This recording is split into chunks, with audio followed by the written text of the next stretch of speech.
What up, y'all? It's the Sports Mix. Big Kenny checking in. It's New Year's Eve, fellas. New Year's Eve, everybody. The NFL season starts tomorrow night. We just wanted to talk a little football tonight. Got my man Glenny Moore from Cool Convos Yes, checking in sir. with me. What's happening, my brother?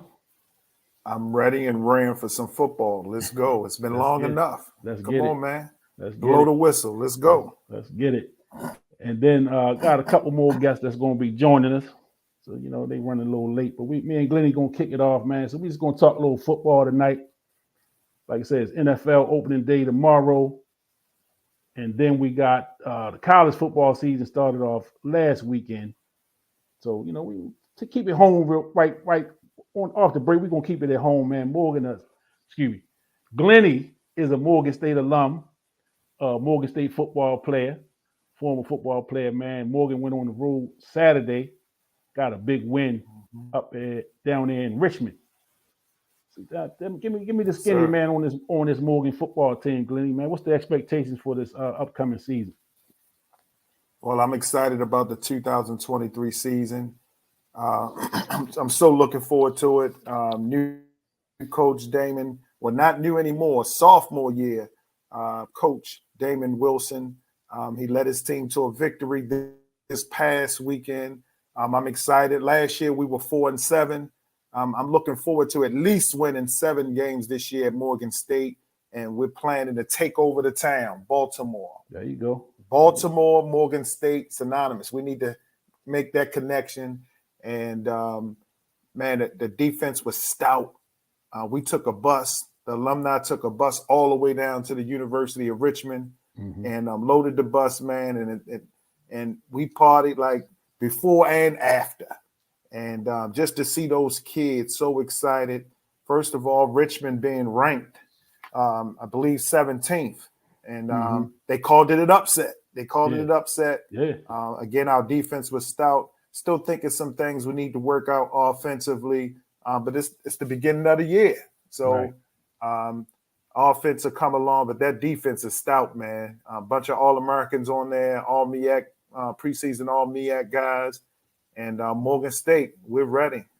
They have Akron this coming weekend.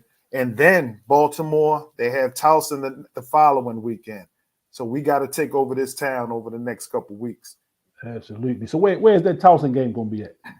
It's going to be at Morgan State at 6 o'clock under the lights.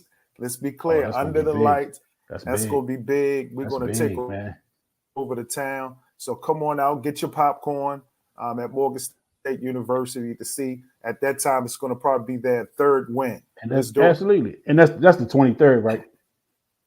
Yeah. And I'm out of town that weekend. Oh, I definitely would love to have been there for that one. I'm out of town that weekend, but definitely going to be cheering for Morgan State, the home team. So, let's keep it with Morgan, man. So, like I said, you are a Morgan alum. You played football there from, I guess, you were there 87 to what, like 91? Yeah, I came in 87, but I didn't play to 88. Played 88, 89. So I played 3 years. So I played the 88, the 89 season, and then the 91 season because I got injured. Okay. So freshman year, all MEAC, sophomore year, all MEAC, preseason All-American, sophomore year. The 91 year, we switched coaches. He switched the whole offense. Didn't have a great senior year. So had a great career, man, and locally. And, Morgan is in my heart. I bleed blue and orange. And I'm excited this year where the program is going. We got no further than 500. You got the 1 year where we won the shared the MEAC title, but this year I think we're going to get it. Yeah, so you came to Morgan from right down the street at Mervo. So, you kept it real close to home. What do it mean to you? Incredible story. What do it mean to you being a Morgan alum, man? Because I follow you, so I know how much the football team means to you, the school means to you. To see the team start off with a big win like this against Richmond, what does that mean to you being a former football player at Morgan State? It means a great deal to me. Like you said, I went right down the street at Maryville High School. My story is that I walked on. I was not highly recruited, but recruited by some big schools out of Maryville. But of course, Maryville wasn't a college preparatory school. Right. A lot of athletes wasn't known for athletics at Maryville. So I remember going to the MSA All-Star game, playing against the county, and I went up against the Calvin Halls and the Loyolas, man, and I shined. Yeah. Until that game. I didn't have a good game, but I knew I could play college football. So I was going to go to junior college, and then I was planning to go to Maryland.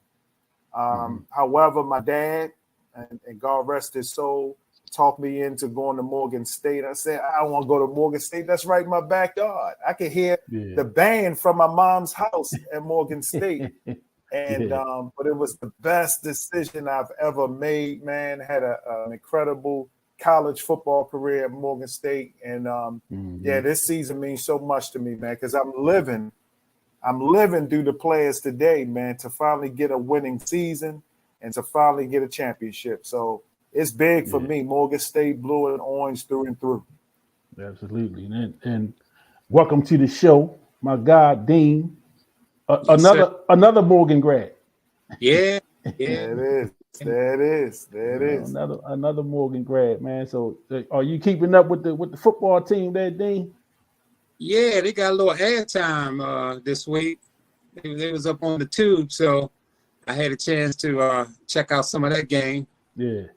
Yeah, a lot of stuff this weekend with Colorado, Morgan, Terps, all televised. Yeah, that's good, man. So, with the Morgan stuff, like me and Glenny was saying, man, it's big for the area, for Morgan to be doing well in football, because, football is the sport to me that drives athletic programs. If you got a successful football program, it's seen to bleed into other, the other sports. The other teams kind of catch that wave, and for a school like Morgan, which when you ride up and down Hillen Road down in Cold Spring, I mean, Morgan don't look like Morgan did back when we was coming up. You know what I'm saying? I mean, Morgan is spilled over onto the Northwood Shopping Center.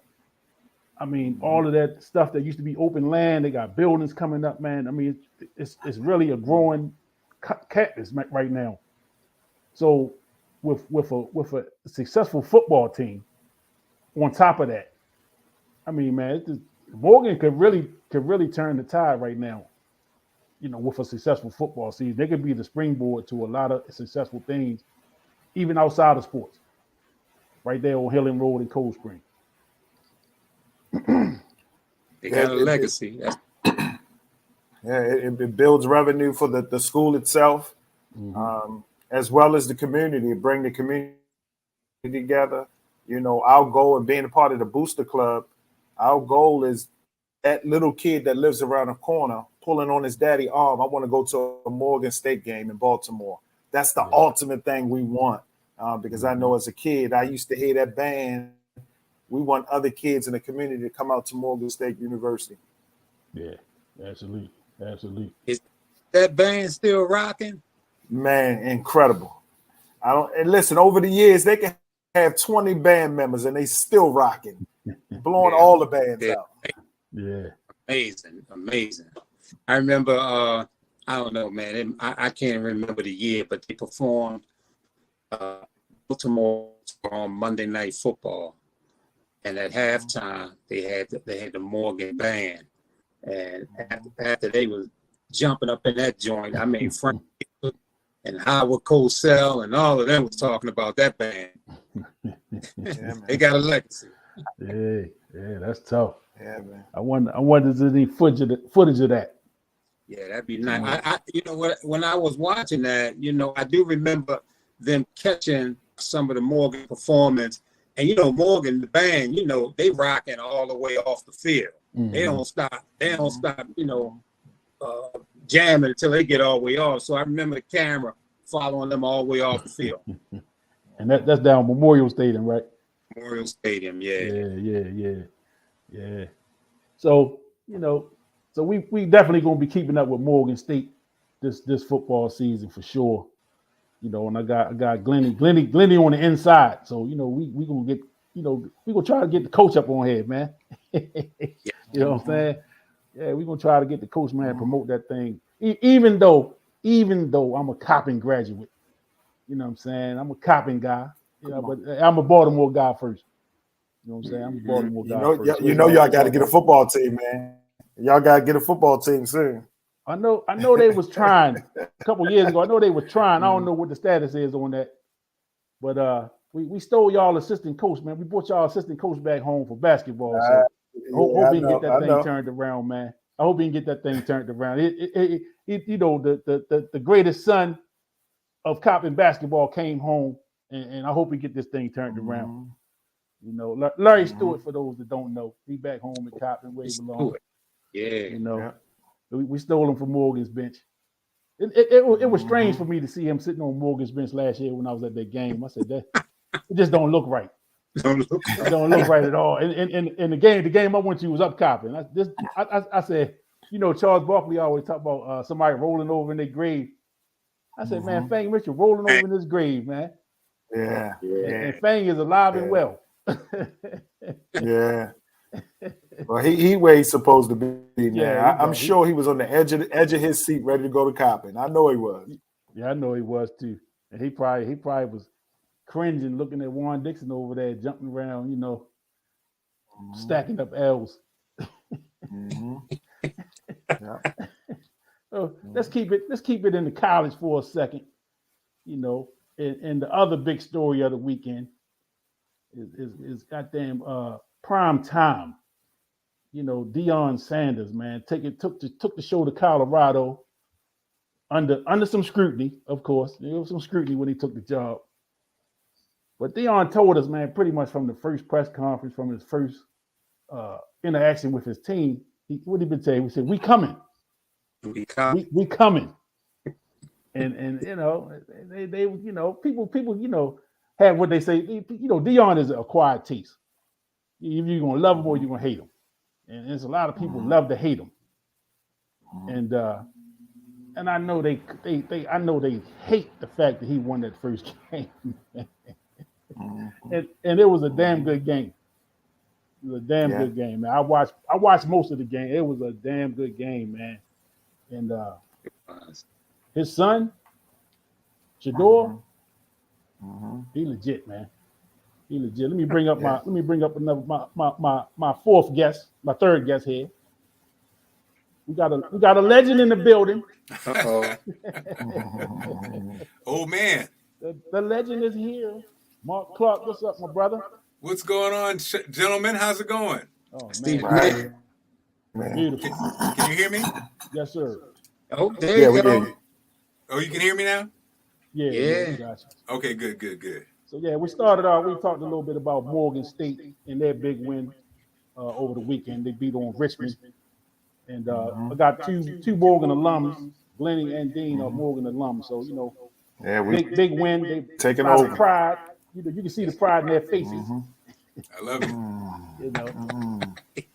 But well, before we move on, Mark, did you have anything on the Morgan win? I'm excited. I'm excited for the Bears. Should have you guys. Are you excited about the season? I hadn't been following closely, but are we looking at a special year or just got off to a good start? No, this is the turnover year. Last year was we went 4-7, new coach.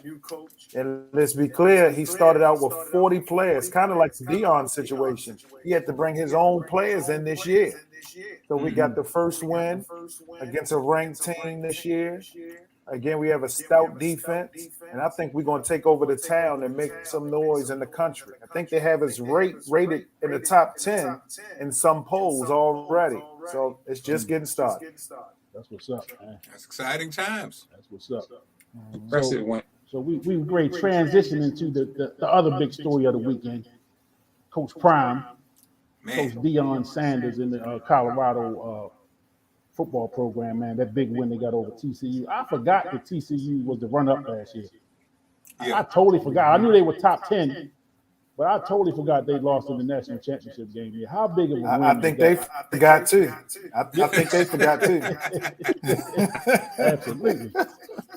How big of a win though? How big of a win that was for Colorado, for Deion? You know, moving from Jackson State to Colorado. How big of a win was that, fellas? Oh, it's so interesting, man. It's so earth shattering. You know, my wife is, you know, HBC. All our kids go to HBCUs. Allison went to Hampton, so of course she hates Deion. And I'm shocked. You know what? I really am. I'm shocked at the backlash because you guys are y'all all coaches? I know Kenny, you're a coach. I'm mad. You know what I mean? Seeing if you're following this story, it's really amazing. And I think, you know, this right here is what they all feared. You know, it reminds me of now, you know, no disrespect, but when Kanye shook the doors of fashion, this is exactly, you know, when something like this happens, you're upsetting the apple cart of how the system is built. You know what I mean? It's like, no, we can't let them in here, because if we let them in here, you know, because who's going to out recruit Deion? Who doesn't want to play after this big win? What player does not want to play in this system? And the part that I think is funny is, and it ain't even about the football. It's about the exposure. If you're an athlete, if you're got a D1 athlete and you have an opportunity to play with the greatest, one of the greatest players of his generation or all times, and all that comes with it, why wouldn't you go? Because who cares about the record? Y'all going to the pros. You're going to get a pro level experience that puts you in position to get drafted. Forget about winning games. Who cares? But that's so obvious. But now, all of a sudden, people can see. But I think, you know, if you follow the story, I mean, and then lastly, the fact that his sons, his goal is, I want my sons to play in the NFL, and they're going to, and all these kids that came with him. So it's very interesting to me, like the backlash. What you think? What you think, Glenny? Yeah, clearly. How big of a win was that? From Deion's perspective, yeah, I think it's personal and professional. I think eventually he's going to take that leap to the NFL, but he's also investing in his children. I can't hate him for that. And Kenny, you said at the beginning that they were coming. I didn't think they were going to be coming this fast, you know, out the gates. Yeah, they got that big win. And I am interested to see how things unfold progressively throughout the year. Because when you start on a high like that and all the expectations, so just as well as we celebrating him now, let's say if he drop a game or two, are we going to criticize him? So I'm interested to see how it's going to develop with Deion and his team. And I'm excited for college football again. And I haven't been excited about this in a long time. Well, you know the critics are waiting. They're waiting for him to stump a toe, to lose a game by 2 points.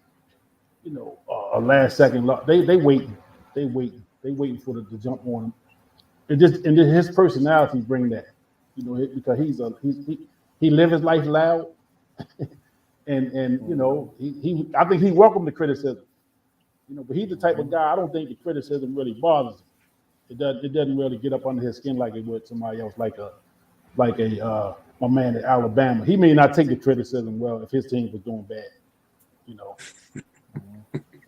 What you got, Dino? Yeah. Well, I mean, I think putting this thing in perspective, we're looking at the team that won in 11, going against the runner-up national champion. Mm-hmm. You talking about the team? Deion pretty much did. He got the team, and you're facing this runner-up national champion. You got all the thing about a Deion fan is, as far as all the athletes and all the celebrities and all that I've known throughout, I mean, Deion has that it, and he has it in, man. I mean, he has abundance. And whether he was on the football field, the baseball diamond, reality TV, and the booth, analyzing games. No matter where he's at, he has that factor, and he knows how to touch people. He knows how to elevate people. He knows how to make people believe. And what he did in week one, man, is phenomenal. I don't even know how he's going to be able to keep up with what he did in week one, but absolutely phenomenal, man. Proud of that dude. Absolutely. So we having some little technical with the echoes. I think I can hear it on everybody mic at my headphones, so I don't know if it's a bad connection. No, it ain't. What? It ain't jump off anymore. Bob, you brought that echo. Did I bring the echo to the squad? Was it me? We're gonna work through it. We're gonna get through it, fellas. Is that any better? Let's see. Check 1, 2. Is that any better? Yeah, you sound a little better. Is it someone that got Facebook or something on? I think that's better right there. Yeah, that's it right there. I think we good. How was this? Yeah, that's good. So it was me. I was the culprit. Yeah, we did real with it. Guys, let me ask you this, because I'm watching.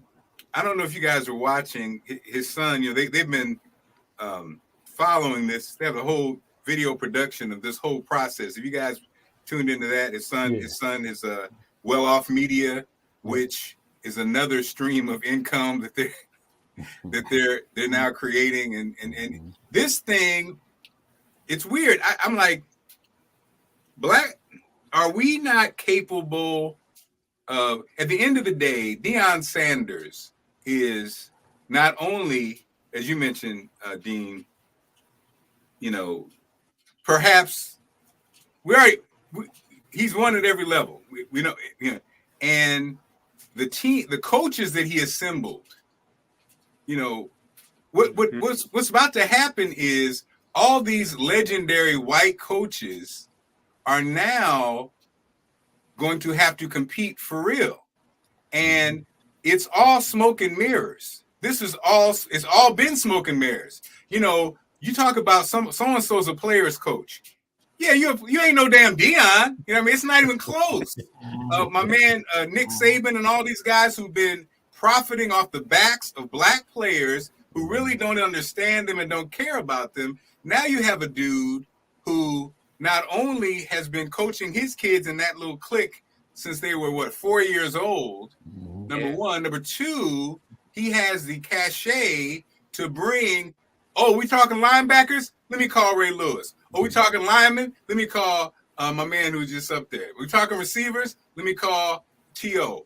Ain't nobody got nobody. No, there is no other Deions, you know. And then when you talk about marketing, just think, as a 19-year-old, Deion Sanders revolutionized marketing in college, period. And so people pre-internet, black folks who are mad because of the HB, man, this thing is bigger than HBCUs. This is my fear, Kenny, is they're about to do something, because how are they going to stop this train? Forget about this season. What top draft pick or top collegiate player will not want to play at Colorado with Deion? They don't. How are they going to stop the train? You feel like a scandal, something. It's almost like in America, when this happens, something always happens, you know. Yeah. And then even in the conversations about him going, he ain't going nowhere. His son's going to play. His son's going to be a Heisman candidate and might win it.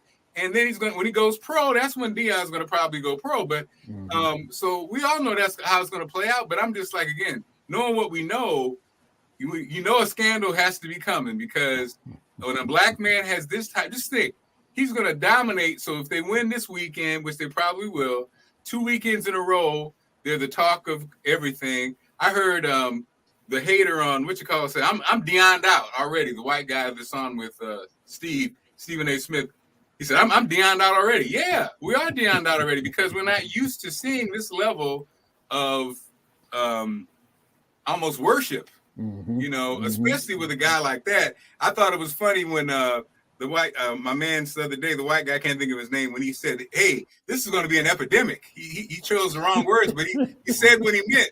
He said what he meant. Yes, it's going to be an epidemic. The blessing is, though, there's only one Deion. You know, the other pro players don't have what Deion has.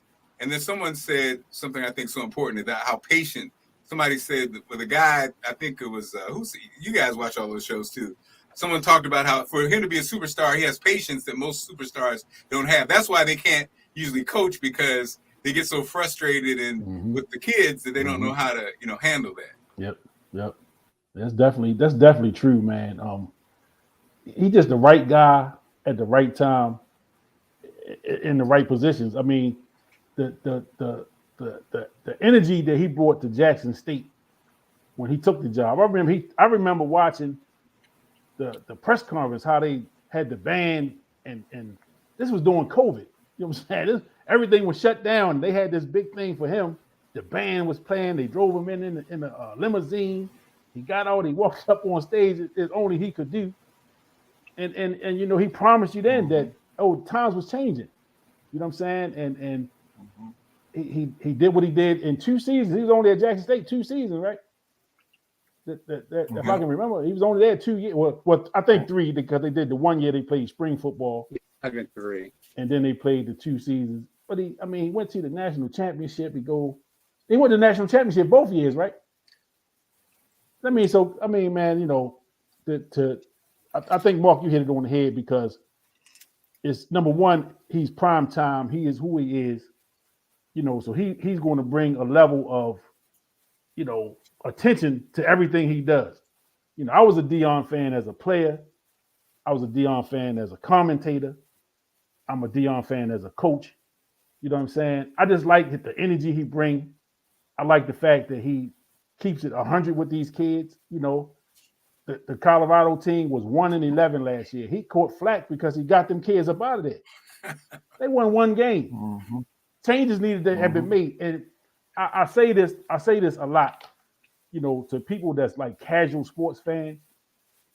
Big time college sports is not college sports. It's professional sports. Yeah. Be real clear about that. And if you're not winning, you will not have a job. You know what I'm saying? You're not on scholarship. Coach Thompson always say that. You're not on scholarship forever. You know what I'm saying? So Deion said, listen, I came here to do a job, and you guys that was here last year probably not going to be here this year. And that's just being real nice about it. So the changes had to be made. He made the changes. And from 1-11, and then the first game of the year, you beat the national runner-up from the year before, a top 10 team, if you will. That's huge. That's huge, man. So I'm excited. I'm excited to see what he can do over the next 11 games. I'm really excited to see what's going to happen, man. Real excited. Well, since day one,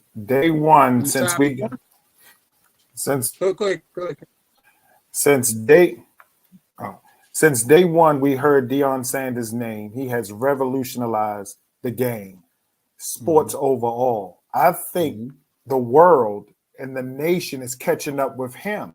He's been doing this. Yeah, he's been doing this. So from high school to college to professional on to his other career, and he's been working with kids, and the world didn't know it. He was always coaching. We're catching up with him. He's revolutionizing the game. Mark said it's only one Deion, but because of what he's doing, no longer it will be one Deion. Somebody's going to follow this pattern and do what he's doing. So he's an inspiration. Let's be clear. Yeah, absolutely. Yeah, I agree with that. I totally agree with that. Deion has been a leader, and when you're a leader, you're lifted up, and you should be able to, as being in a leadership position, you should be able to see things that other people can't see. And piggybacking off what Glenny said, I'm saying this guy already knew. He already could see this. He already could see that. We couldn't see it. People couldn't see it. But he saw it. And it's now coming into fruition. And he already see what's happening after this game. We still a little bit shaking in our boots because he coming out so bold pointing people out, telling them I told you so, and then this kind of thing. But he already see beyond this game. Deion, man, is something really special. And as I think back about all the athletes, in particular athletes that I've seen over the years, that it factor, man. The only person that I know, it's him and Ali. When it comes to the it factor, I don't know of anybody else who has the it factor inside the sport and outside the sport like Deion. And Ali, of course, he had it inside the sport and outside the sport. I don't really see too many other people that like that. Deion is a special individual. And that's one of the reasons, I'm old school.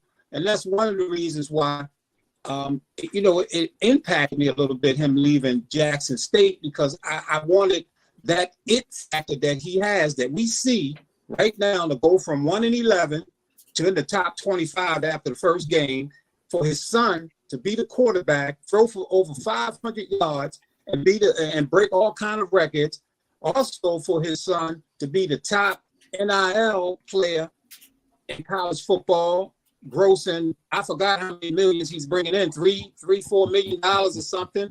The tickets are off the hook for sale at the Colorado. I mean, what he's done, man, is phenomenal. And that thing deep inside of me is saying that if he takes that it factor and places it with the HBCUs and lift up the HBCU, I think that was a tougher thing for him, but it was a bigger thing. I mean, he can affect people's lives, these Black players and coaches and things like that. But if he lifts up the HBCU community, man, you talking about for our people, for our community, that thing would have been huge. But I respect what he's doing. A man does what he needs to do for himself. And Deion, man, he got the right name, man. He's prime time. Yeah, absolutely. I think sadly, can you guys hear me? Yep. I think sadly, I hate to say it, I wouldn't say it on general market television show, but the reality is, I have all my daughters are in HBCUs. HBCUs ain't ready. Okay, that's the part. And the snapshot of his kids, you don't have time to fight when you're trying to bring greatness. It's almost like in our community, when you're special, you arguing with the groundskeeper. You know what I'm saying? I'm Deion. I'm whoever I am. I can't be arguing with Miss Tina about these players' rooms when I've got things I got to do. You know what I mean? And I think HBCUs, we have to be honest. We have to get on board and get it together. I have all my kids are at HBCUs. All my kids have housing issues. All my kids are at HBCUs. All my kids have issues. And again, we believe in them. We believe in them totally. So all our kids are going to go to HBCUs. So we're invested. But when you're trying to be special, you don't have time to be battling over some stupid stuff like Reggie Theus did with Ed Reed and things like. If you can't see how a perennial all Hall of Famer coming to your school could take you to a whole new level, then we ain't got time, and nobody has time. So God bless HBCUs, but I think it speaks to our culture, our whole culture. To be honest, we got to start being honest with each other and honest with ourselves. And I think sadly, as a community, for whatever reason, we know the reason by design, we're not ready. And so I think he wasn't going to sacrifice his kids' opportunity to wait for y'all. And I say y'all, I mean us.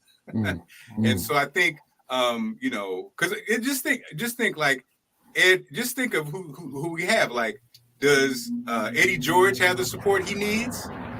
I'm Eddie George, man.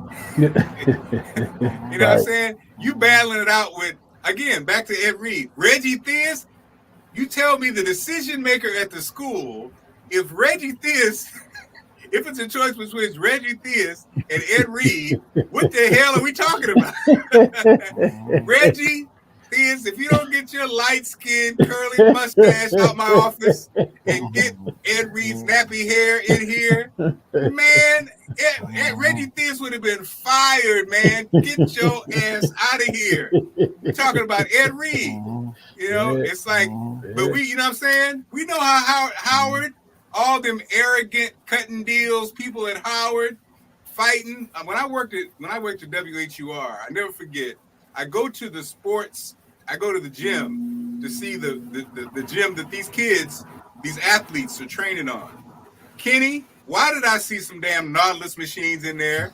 Kenny, I was 19 years old when Nautilus came out. I was at the YMCA in Springfield, Illinois, when the Nautilus salesman sold us this new process that if you did one set, slowly, you'd be strong. So my son, who's an All-American, goes and visits Howard and sees the damn Nautilus machine, and then he goes to damn D1 Nebraska or Colorado, and it's a damn whole, 99 acres of equipment and with everything else, and I got to make a decision. Am I going to go here? Yeah.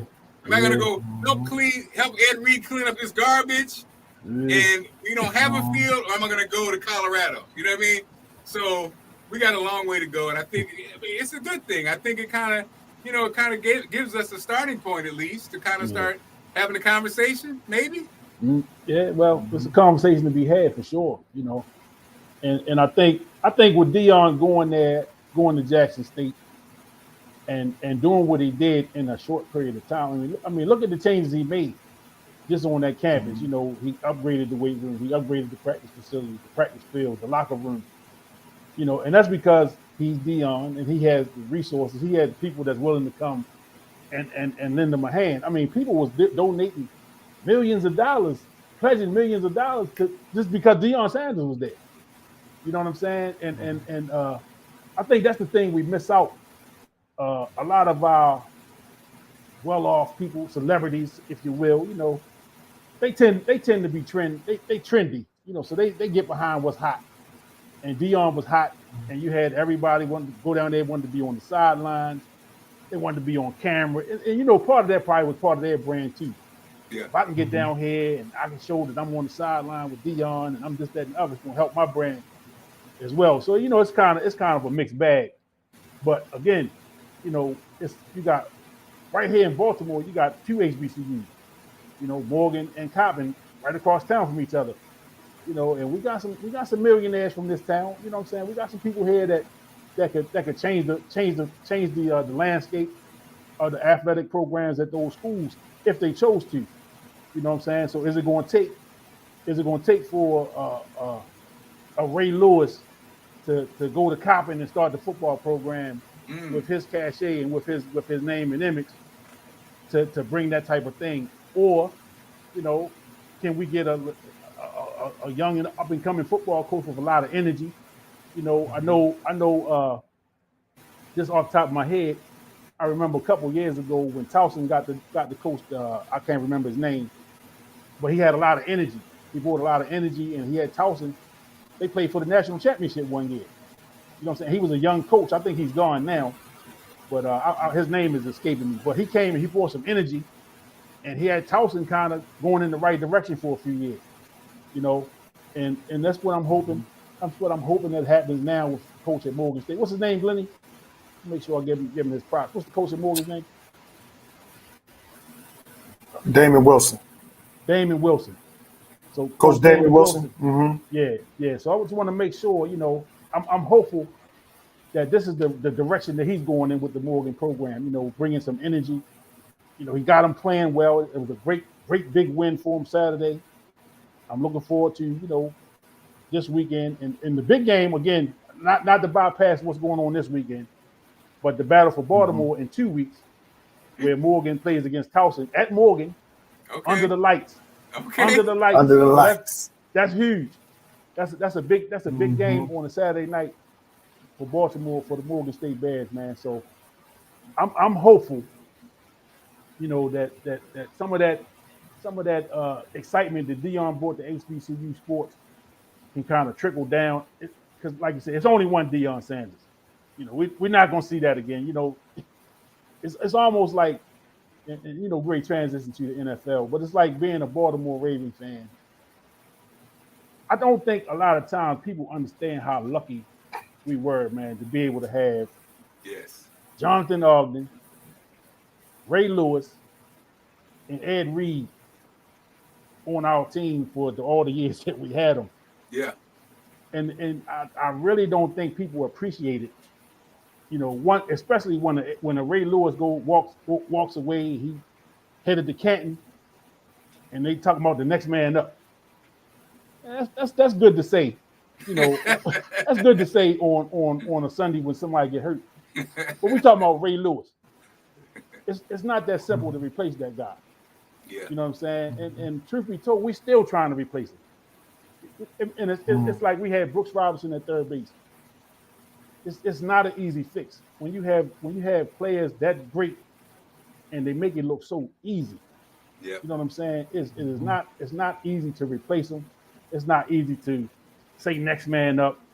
You know, it's just not an easy fix. And so, you know, having had that here, I mean, because I think I'm a different kind of sports fan than most. You know, I kind of see things for what they are. I don't really get caught up in a lot of the you know, the hype and all that stuff. I kind of look at it as, you know, Ray Lewis is one of one. Yeah. The next guy coming behind him is not even going to be close. And he could be an all-pro for the next 10 years. It's not even going to be close. You know, Ed Reed is a one of one. You would never ever see that kind of play in the defensive backfield again. You're not going to see it. You know, you will have some guys, but you're just not going to see that. You know, Jonathan Ogden. I mean, this is a guy that he got offended when you called a holding call on him. Right. Like, I mean, he got offended at holding. You blew the whistle on me, holding. Come on, man. So we've been blessed. You know, we were blessed right out the gate. And I know me and Dean used to talk about this all the time, right? When the Ravens first came here, you know, we was all talking about getting the running back from Nebraska, Lawrence Phillips. Woof. Lawrence Phillips, man. They draft Jonathan Ogden, a lineman. What a letdown. Oh, disappointed ain't the word, man. But it showed me right away I didn't know what the hell I was talking about or what I was watching. Let me let them guys do their job, and I'm gonna learn from them. You know, so I learned very early in the Ravens run. You know, I trust Ozzie. I trusted Ozzie Newsome right away after you know, Lawrence Phillips ended up being what he became. You know, we ain't gotta get into that. But they made the right decision. You know, they made the right decision, man. So let's go ahead and transition. Let's go ahead and transition over to the kickoff of the NFL season. What we all been waiting for. You know, we all sports fans, but it's something about football, man.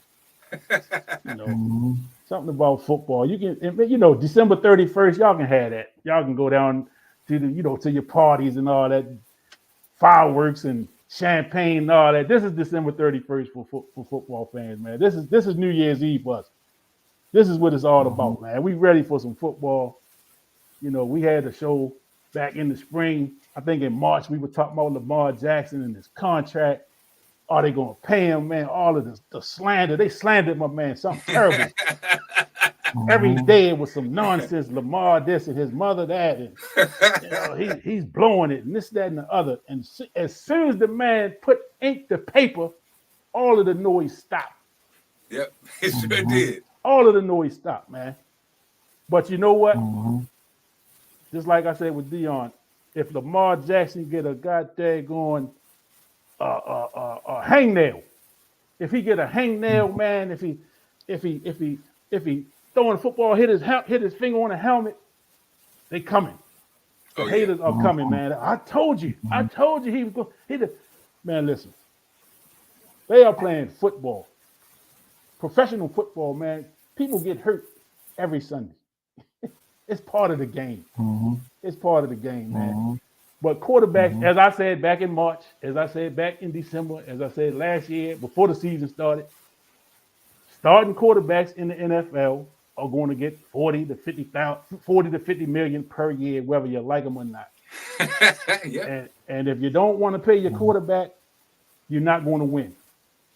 Bottom line. So my man Eric DeCosta and them guys was a little smarter than I thought. I thought they was going to blow this thing. Yeah. They got the deal Mhm. done, and we got our guy.